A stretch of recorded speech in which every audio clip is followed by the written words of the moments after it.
انسان ہمیشہ تکلیف میں ہی سیکھتا ہے، خوشی میں تو پچھلے سبق بھی بھول جاتے ہیں۔ مصیبتوں کا مقابلہ صبر سے کرو اور نعمتوں کی حفاظت شکر سے۔ ایمان کے دو حصے ہیں، ایک صبر اور دوسرا شکر۔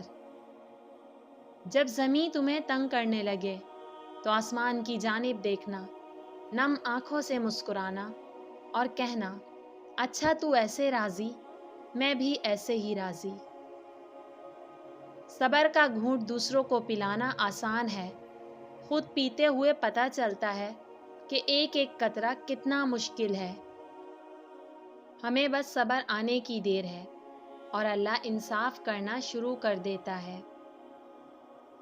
صبر کی ایک بات بہت اچھی ہے، جب آ جاتا ہے تو کسی کی طلب نہیں رہتی۔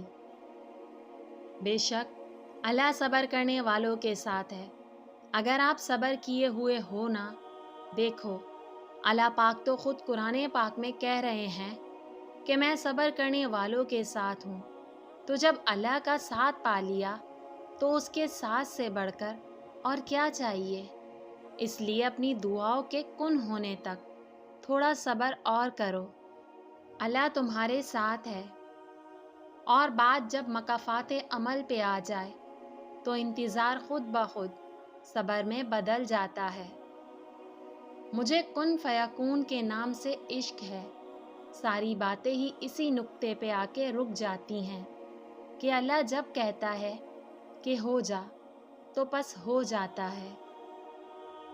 اللہ جانتا ہے ہر شکر کے پیچھے کا صبر، وہ جانتا ہے ہر تڑپ اسے ہر دکھ کی ہے خبر۔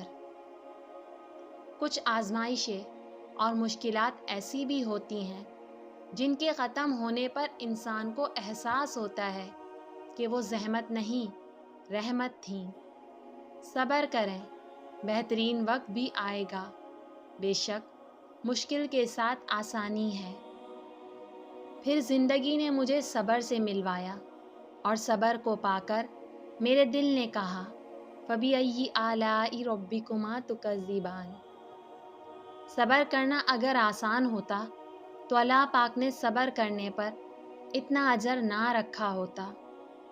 صبر کرنا سیکھ لیں، اللہ سب جانتا ہے، وہ جانتا ہے آپ کب کن وقتوں سے گزرے ہیں۔